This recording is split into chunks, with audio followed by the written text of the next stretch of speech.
안녕하세요. 반갑습니다. 여러분, 여러분하고 할 게 뭐냐면, 지난번에 했던 게 그 어음수표 행위 대리 대행을 하고 있잖아요. 여기는 중요하다 그랬죠? 중요합니다. 왜냐하면, 어, 민법상 대리 제도, 그 다음에 상법에 있는 표현 지변이라든지, 그죠?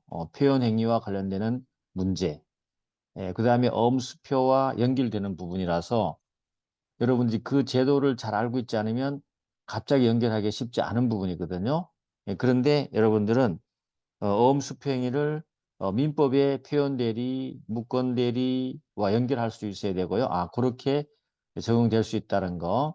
그 다음에 상법상 표현지배인, 표현대표이사, 그리고 뭐 상업사용인이 하는 어떤 어음수표행위가 어떻게 해결되고 있는지를 알 수 있어야 돼요. 그죠?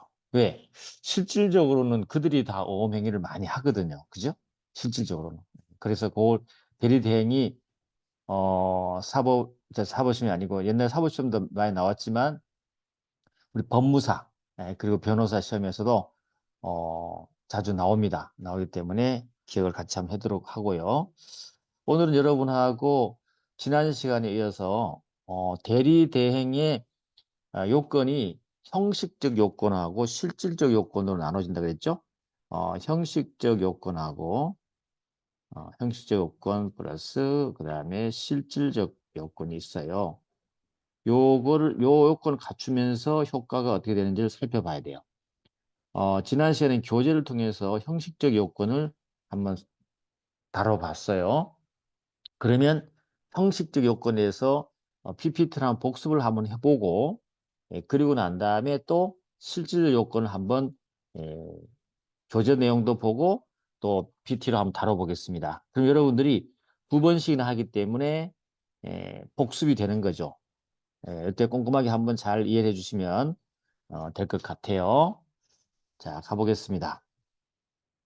어음수평의 대리대행에서 형식 대리대행이 뭐냐 이거죠. 대리대행. 대리대행의 개념은 이제 뭐 여러분 들어왔을 겁니다. 그렇죠? 대리.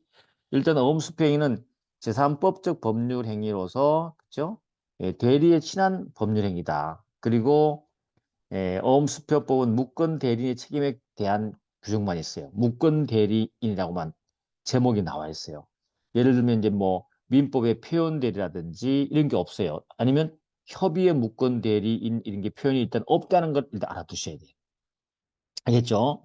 대리 그러면은 뭐 표현 대리, 협의의 무권 대리가 어음수표 당연히 있겠지 뭐라고 대충 생각하면 안 되고요. 어음수표법의 명확한 규정에 가보면 제목이 무권 대리인의 책임 나왔어요. 무권 대리. 알겠죠? 무권 대리. 그러니까는 거기에 그렇다면 우리가 어떻게 봐야 돼요? 무권 대리라는 것은 어음수표는 좀 특수하기 때문에 여기는 표현 대리인과 그리고 협의의 무권 대리인이 함께 녹아져 있다는 것을 우리가 느낄 수 있어야 돼요. 알겠죠? 어음수표는 외관의 법리로서 행위를 했을 때 어음수표법적으로 대리인에게 책임을 물을 때는 요 규정 하나, 어음법 8조, 어음법 77조 2항, 수표법 11조에 나와 있습니다.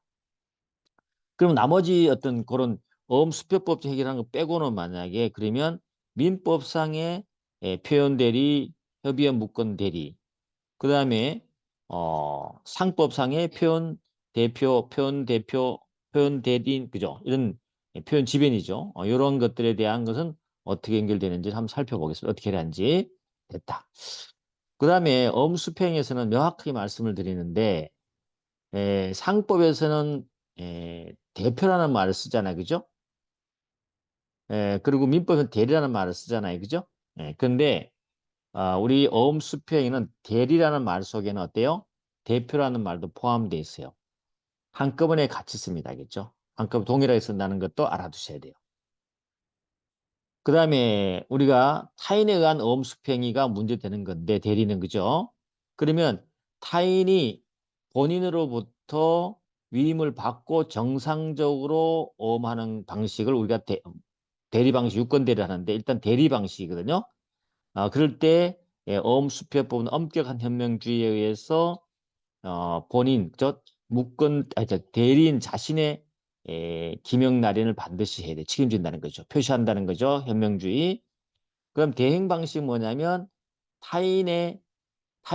다른 사람이 본인 명의로 기명 날인 서명하는 거죠.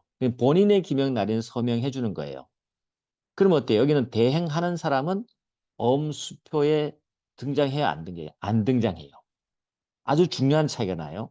대리 방식은 대리인이 반드시 자기의 이름을 기명 날인하면서 누구누구의 대리인 누구 하면서 써야 되기 때문에 어음수표상에 문제가 생기면 대리인이 책임을 져요. 하여튼 어음수표는요. 형식적으로 어음수표에 나타난 자는 무조건 책임진다 생각하시면 돼요. 외관법리. 대행 방식은 어때요? 아무리 대행을 위임을 받지 않고 남의 이름을 함부로 쓰고 남의 기명 날인 서면을 썼다? 만약에 위임 받았으면 그게 유권 대행이 됐어요. 그러면 문제가 없어요.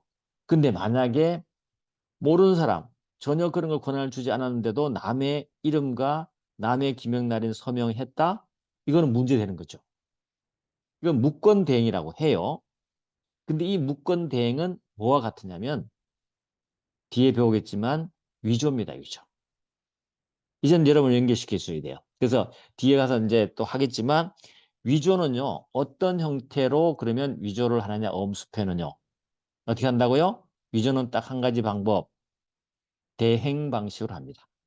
대행 방식인데 무권 대행 방식으로 하는 것이 바로 위조입니다. 그렇죠? 위조는 뭐예요? 타인의 서명이라든지 타인의 주체를 갖다가 이렇게 예, 위조하는 것이거든요. 그렇기 때문에 위조 그러면은 무권 대행 방식으로 한다 보시면 돼요. 그래서 대행 방식이 잘못되면 그거 뭐가 된다? 위조가 된다. 알겠죠? 그렇게 알아주시면 돼요. 만약에 대리 방식을 했을 때 잘못되면 그거는 뭐 표현 대리라든지 협의 무권 대리 이런 것들이 됩니다. 자, 여기 앞에 서술 부분이 시험에 나오지는 않지만 처음에 학생들이 어려워하는 게 뭐냐면 에, 어음수표법상의 대리하고 민법, 상법에 대한 어떤 대리 관계에 대한 내용들이 혼동되고 헷갈려 버렸기 때문에 법 체계도 다르고 하니까 장악이 안 되는 거죠. 그래서 여기 서설이 나름대로 여러분이 정리가 딱 돼야 돼요. 알겠죠? 정리가 되고 용어도 딱 정리가 되고 통일돼야만이 우리가 진도 나가도 알 수 있어요. 안 그러면 대리가 엄청 어려워요. 됐죠? 가보겠습니다. 이제 형식 조건은 뭐냐면 우리 앞쪽에 봤듯이 대리행위가 되려면 첫 번째는 당연히 본인 표시를 해줘야 돼. 누구? 누구누구의 대리인 누구입니다. 라고 한다 그랬죠? 그래서 뭐라 그랬어요? 엄격한 현명주의를 취한다. 알겠죠? 엄격한 현명주의를 취한다. 이해됐습니까? 엄격한 현명주의를 취한다. 그래서 상대방이 대리인으로 한 것임을 알았거나 알 수 있을 경우에도 본인은 어음상 책임을 부담하지 않아요. 만약에 쓰지 않는다면. 대리는 현명하지 않으면 안 써요. 그거는 뭐예요? 상법에는 비현명주의잖아요. 그죠? 상법에는 표시하지 않더라도 상대방이 본인을 위한 것으로 한 것으로 알았거나 그죠? 알았으면 책임을 져야 돼요. 그죠? 그런 거. 또 대리는 걸 알았거나 알았더라도 본인이 책임져야 돼요. 이게 상법이에요. 비현명주의니까. 그죠? 그리고 밑에 가보면 상행위의 대리행위, 비현명주의를 주장하더라도 본인은 어음상 책임을 부담하지 않아요.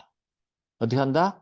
어음상에 대리인으로 표현되어 있지 않으면, 표현되어 있지 않으면 본인도 책임지지 않는다. 그죠?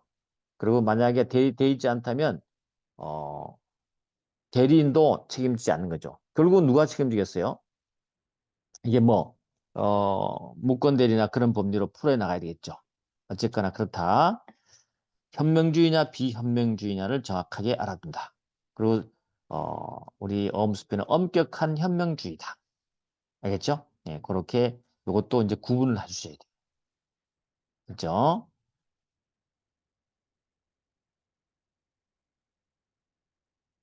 넘어갑니다. 자, 그 다음에 뭐예요? 본인 표시 분명히 해야 되고 두 번째는 대리 관계를 분명히 표시해야 돼요. 나 대리인 누구누구, 대표이사 누구누구, 대리 관계를 표시해야 돼요. 그리고 그 대표이사 대리는 어때요? 자격을 나타내는 명칭을 반드시 어음이 표시해줘야 돼요. 대리인 누구누구. 대리관계 표시는 본인을 위한 어음이 인식될 수 있는 정도면 기재면 되지 반드시 사실은 뭐 엄격하게 대리 누르 안 하더라도 다른 어떤 그 기재 사항을 봤을 때 이건 대리 본인을 위해서 하는 행위가 맞구나라고 느껴지면 대리 관계로 본다는 거죠. 판례가 그렇다는 거고. 그다음에 대리 대표 문자가 직접 표시되고 지배인, 지점장, 후견인 등의 표시도 대리 관계로 표시되면 충분해요. 반드시 대리 대표 그죠? 아니더라도 지배인, 지점장, 후견인이라고만 쓰더라도 대리 관계는 표시로 충분합니다. 있죠. 그다음에 법인을 수친으로 기재할 때 법인이 어때요? 어음 행위의 상대방으로 될 때, 어음을 받는 자로 될 때, 거기는 어때요? 법인의 대표자 대리인까지 표시 안 해도 상관없어요. 어음이 효력이 있다, 그랬죠? 받는 쪽이니까. 수취인 쪽에서는 수취인의 대리인 표시하지 않더라도 상관없어요. 알겠죠? 그렇게 알아주시면 된다. 받는 쪽이니까. 그 다음에 회사 법인 표시, 비영리 법인 표시, 자격 표시하자 부분 보시면 회사 법인은 어떻게 돼요? 원칙적으로 반드시 대표기관 대표이사에 의해서 엄수행위가 일어나야 되겠죠? 그렇습니다. 보통은 대표이사, 대표기관이 법인을 대표하기 때문에 해야 되는 게 맞는데 문제되는 판례가 있었어요. 대표기관이 하지 않고 그냥 이사가 했습니다. 이사가 엄수표를 발행했단 말이죠. 이것도 회사가 책임질 수 있겠느냐라고 문제됐는데 우리 판례는 어때요?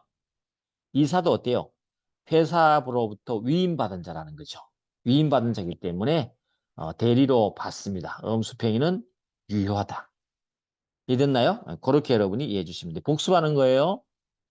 그리고 우리 판례가 있었죠?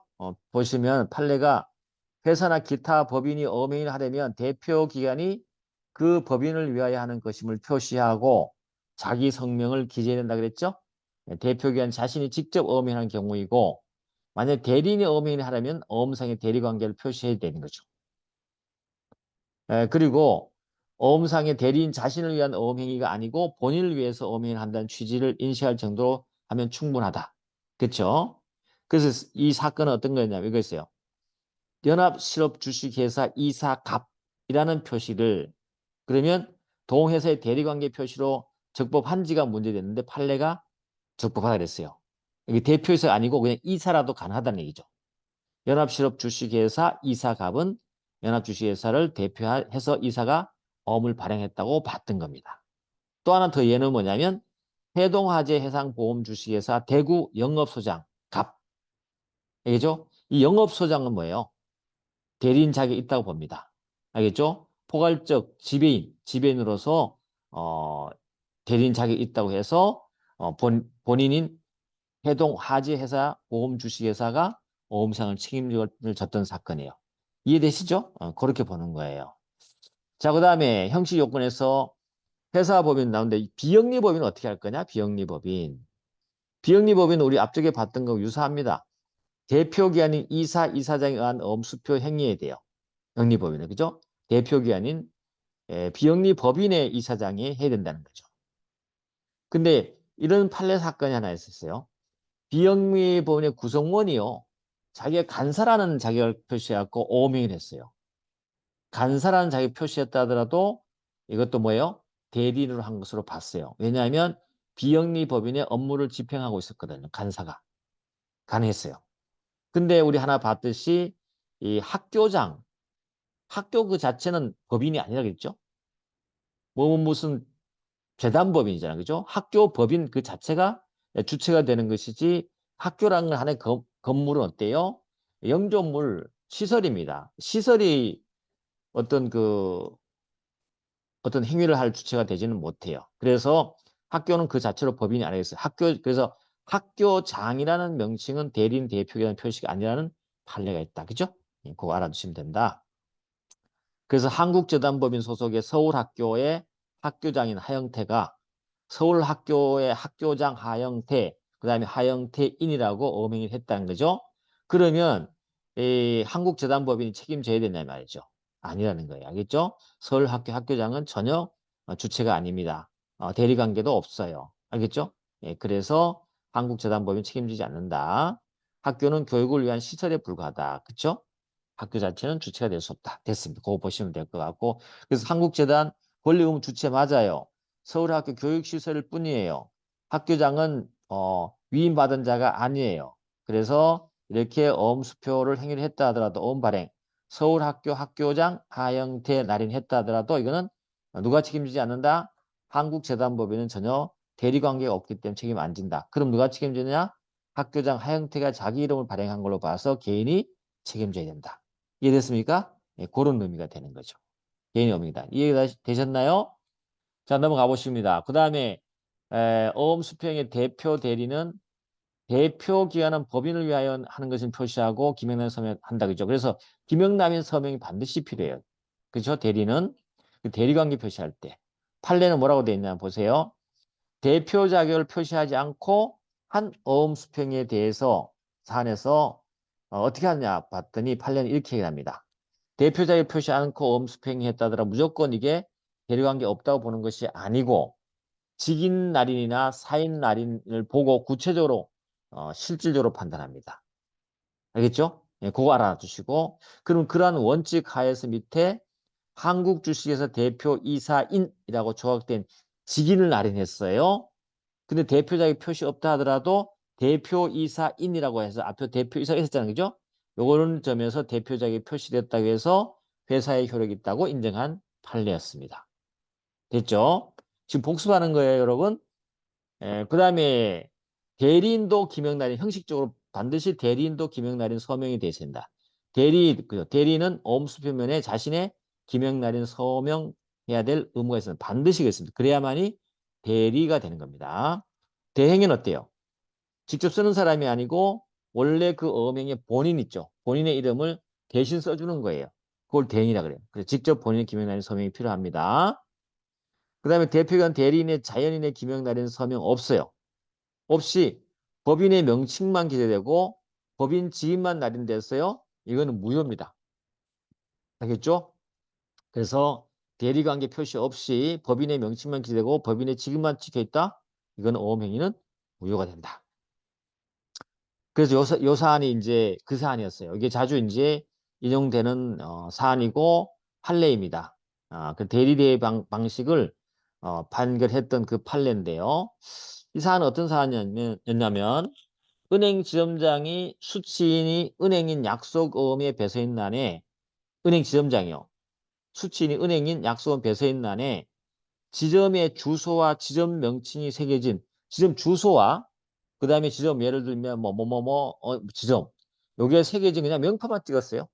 명판만 찍고 은행 지점장 자신을 표시하지 않았어요. 기명을 뺐어요.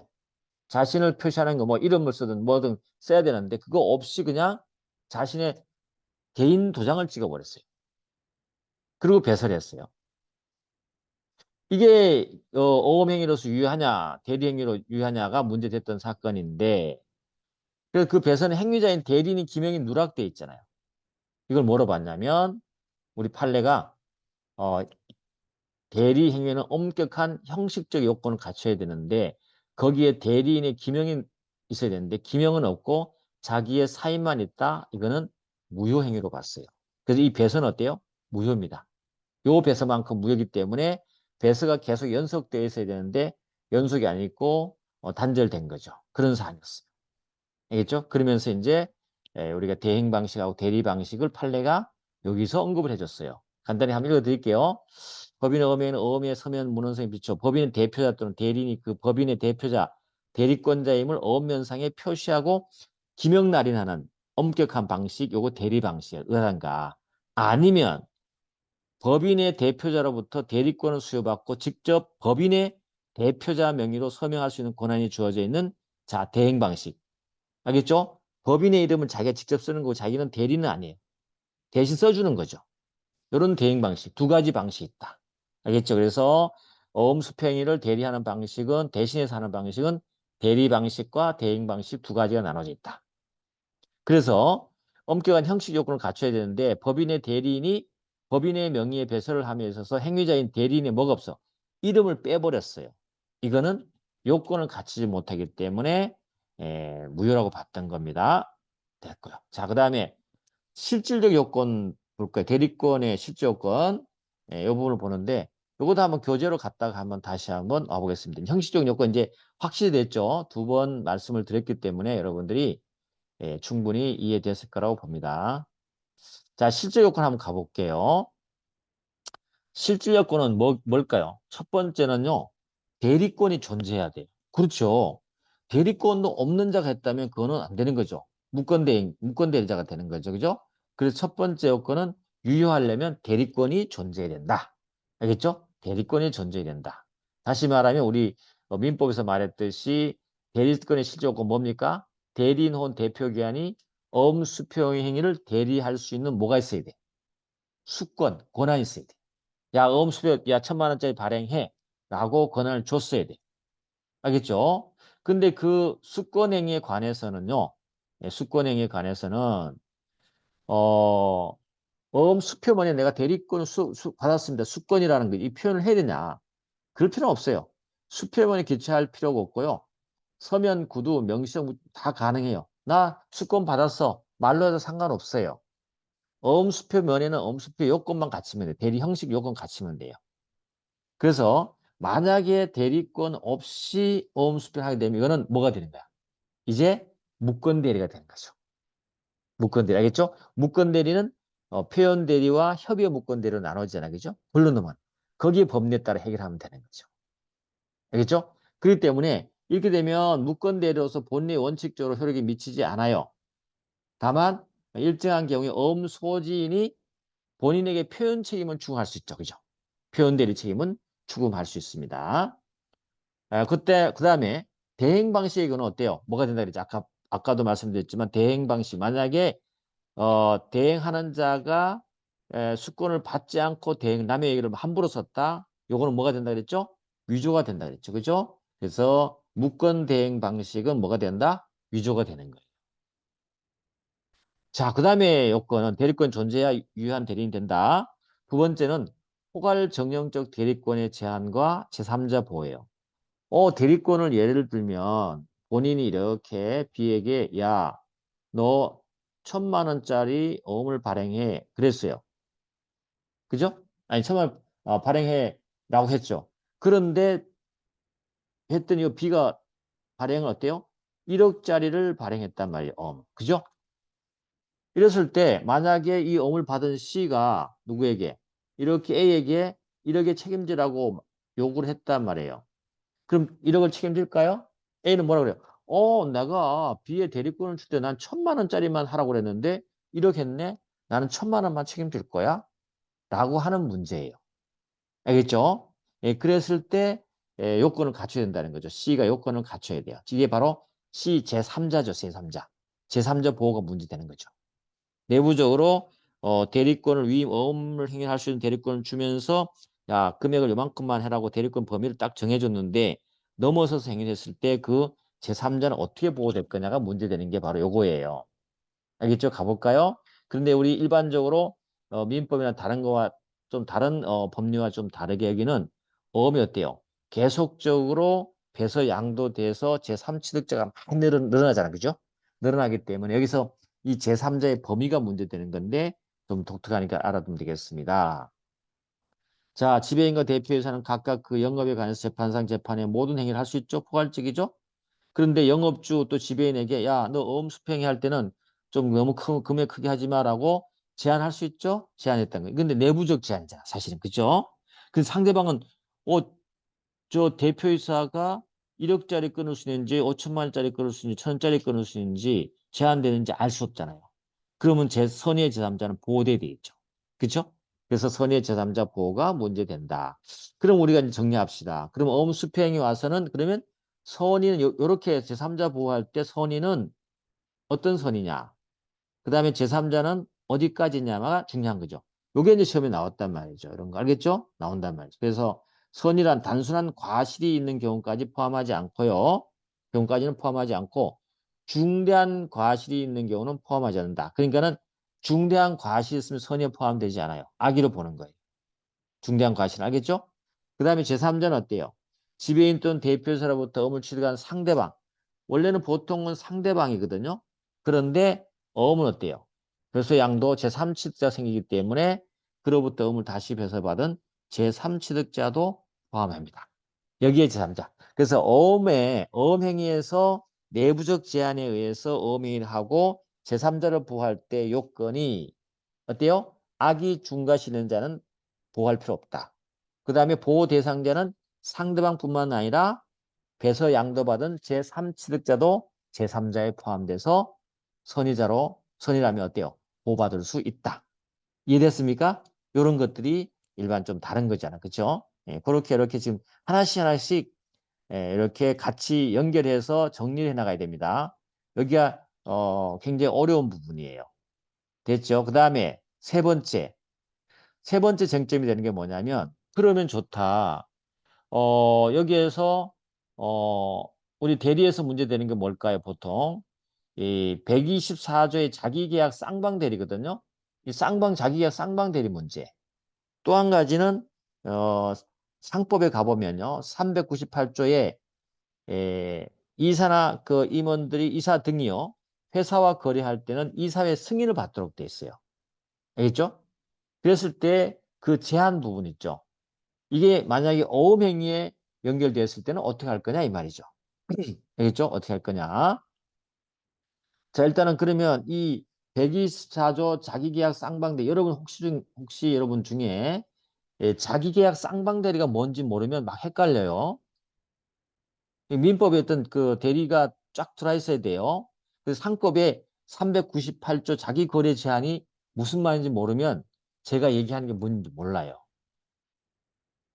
뭐 그런 분은 없겠지만 간단히 말씀드리면 자기의 쌍방대리면 자기 계약, 자기 스스로 있죠. 계약한 예를 들면 A가 있고 B가 대리인이 있잖아요. 그렇죠? 대리인인데 자기 계약은 뭐냐면 이렇게 A와 대리인이면서 어때요? A와 B 간에 어음행위를 하는 거예요. 자기 계약을 하는 거예요.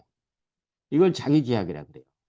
쌍방 대리는 뭐냐면 B가 A의 대리인이면서 또 누구? C의 대리인이에요. 양쪽 다 대리하죠. 이걸 쌍방 대리라 그래요. 근데 우리가 자기계약 쌍방 대리는 못하게 하잖아. 그죠? 못하게 하는 거잖아. 그죠? 그럼 못하게 했을 때 위반되면 어떻게 되냐? 이 문제잖아요. 그 다음에 398조 자기거래는 예를 들면 A라는 회사가 있다 합시다. 회사의 이사 등이죠. B이사가 어때요? 회사와 거래할 때는 누구의 승인? 이사회의 승인을 받도록 돼 있단 말이에요. 그죠? 근데 어음행위를 하면서 이 회사의 승인을 받지 않았어요. 이럴 때 책임은 어떻게 할 거냐. 그죠? 알겠죠? 요겁니다. 자기 거래 할 때 이렇게 이런 부분도 여기 적용될 거냐 말 거냐 엄수평에 우리 정리를 해봅시다. 판례는 어때요? 적용됩니다. 왜냐하면 본인과 이익 충돌이 생기기 때문에 민법의 124조 398조가 어음행위도 똑같이 충돌 생기잖아요. 그렇죠? 그렇기 때문에 어음행위 할 때 똑같이 124조와 398조에 적용돼서 그대로 그 요건을 갖추지 않으면 효력이 없는 거예요. 됐죠? 그러면 적용 범위에 가보면 거래를 할 때요. 보통 직접적 거래가 있는 거고 간접적 거래가 있거든요. 제3자를 거쳐서 한다든지요. 이러한 직접 거래와 간접 거래 다 포함시킬 거냐? 당연히 포함시킵니다. 판례가. 알겠죠? 그래서 아예 판례가 뭐라고 하냐면 실질적으로 본인 회사와 대리인 간에 이해 충돌 생길 수 있는 모든 재산행위에 다 적용된다. 뭐라고요? 124조와 상법 제398조 법리가 그대로 다 적용된다. 정리됐습니까? 그럼 만약에 이걸 자기의 쌍방대를 위반해서 만약에 어음행위 됐다. 그럼 어떻게 할 거냐? 요거는요. 거래 안전을 고려해서 내부적으로는 무효입니다. 대내적으로는 원래 하지 말아 그랬잖아요. 하지 말았고 이해 충돌이 됐기 때문에 대내적으로는 어때요? 자기나 본인이나 아니면 회사에 효력이 없어요. 대내적으로는 전혀 효력이 없다. 근데 대외적으로는 제3자가 끼어버렸기 때문에 제3자를 보호할 거냐가 문제되는 거잖아. 그렇죠? 그럴 때 대외적일 때는 어떻게 해결합니까? 잘 아시겠지만 제3자가 악의 또는 중대한 과실 조심해야 돼요. 그죠? 중대한 과실이 상대방이 악이 있다, 중대한 과실이 있다는 것을 입증하지 못하는 한 그 어음행위는 유효해서 법인이 책임을 져야 돼. 제3자를 보호하겠다는 거죠. 이해됐습니까? 그렇게 되는 거예요. 아시겠어요? 그렇게 된다. 자, 그 다음에 그렇게 해서 한번 실질 요건을 다시 한번 복습을 하고 와서 또 이제 우리가 수평의 무건 대리를 한번 좀 검토를 해보는 게 좋겠어요. 하나씩 딱딱 끊어서 하는 게 좋겠죠? 가보겠습니다. 그러면 어, 자, 자, 실질 요건 대리 실적 가볼게. 다시 복습하는 겁니다. 첫 번째, 대리권이 존재해야 된다. 그쵸? 대리 어음행위를 할 수 있는 뭐가 있었냐? 수권이 존재해야 된다.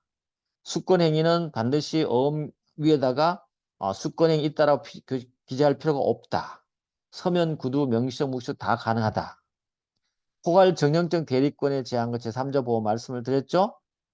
지배인의 대표이사가 내부적으로 원래는 영업에 관해서 원래 지배인 대표이사는 포괄적이잖아요. 재판상 재판의 행위 모두 다 하잖아요. 그죠? 그런데 회사 측에서 일정한 부분만 어음 행위를 하도록 제한할 수 있단 말이죠. 왜냐하면 남용할 수 있기 때문에. 그래서 영업주가 지배인에게 어음수 행위만 할 수 있도록 권한을 제한하는 경우는 어음수표를 취득한 선의의 제3자 보호가 문제되는 거야. 내부적으로 제한했는데 어떻게 책임질 거냐. 첫 번째, 선의의 개념. 두 번째, 제3자의 개념. 꼭 알아둬야 돼요. 선의는 어때요? 단순한 과실. 중대한 과실은 여기서 포함되지 않아. 중대한 과실 뭘로 본다? 악의로 본다. 그 다음 제3자는 어때요? 우리 일반적인 법리와 다르게 보통 이제 상법과 민법과 다르게 여기는 제3취득자 존재하기 때문에 직접 엄을 취득한 자도 상대방이 될 수 있겠지만 만약에 배설을 양도받아 수없이 넘어갔다가 마지막 취득자인 제3취득자 이들도 그럼 여기에 보호되는 제3취득자가 되느냐? 된다. 됐죠? 자, 그 다음에 자기가 쌍방대리 적용될 거냐? 390 적용될 거냐? 정리해야 됩니다. 깔끔하게. 어음 수표형에 똑같이 적용된다. 둘 다 법리. 적용 범위는 어떻게 한다? 간접, 직접 거래에 관계없이 이해 충돌 생겨할 염려가 있는 모든 재산에 다 포함된다. 됐죠? 그러면 만약에 적용되니까 어음 수표를 행했는데 이걸 위반했다 그러면 어떻게 할 거냐? 내부적으로는 큰 문제 안 된. 내부적으로는 어때요? 아무 효과가 없다. 끝. 대외적으로는 제3자께 있기 때문에 제3자를 보여주는데 이 제3자 보호는 똑같이 악의 중과실로 해결한다. 상대방이 내부적으로 제한된 것을 알았거나 중대한 과실로 알지 못했을 때는 어때요? 회사는 책임지지 않습니다. 알겠죠? 책임진다. 무효다는 거죠. 근데 그걸 입증을 못하면 어떻게 회사가? 그때는 어음수표행위가 유효가 돼가지고 회사가 책임을 져야 되는 것이에요. 이해됐나요? 이렇게 한다는 거죠. 자, 그러면 우리가 벌써 30분 넘었네요. 너무 많이 자꾸 길어지긴 하는데 오늘 여러분 있죠? 이렇게 가볍게 어음의 그 대리 행위에 대한 형식적 실질적 효건을 마무리하는 걸로 하겠습니다. 하고 다음 시간에 우리가 직접적으로 이제 어음행위 무건 대리 해봐야 돼. 이제 유건 대리 하는 건 이렇게 해결하는 건 적용하는 까지 굉장히 중요합니다. 이게 시험에 나오거나 안 나오고 굉장히 중요해요. 시험에 나온 것도 표시해 드렸고 그 다음에 표현 대리, 협의의 무건 대리 시험에 나오니까 다음에 또 한번 해볼 건데 알겠죠? 예, 그 천천히 들어가 보도록 하겠습니다. 오늘도 수고하셨고요. 아마 요 강의를 이제 들을 때는 여러분들이 아마 설날이겠네요. 그죠? 설날인데 다들 새해 복 많이 받으시고 올 한 해 동안 하고자 하는 일 다 성취하시길 바라고 어, 그죠? 뭐든지 잘 돼야 되겠죠? 잘 되고 여러분이 건강해야 됩니다. 건강 잘 지키고 한 해 잘 보내시기를 기도드리겠습니다. 감사합니다.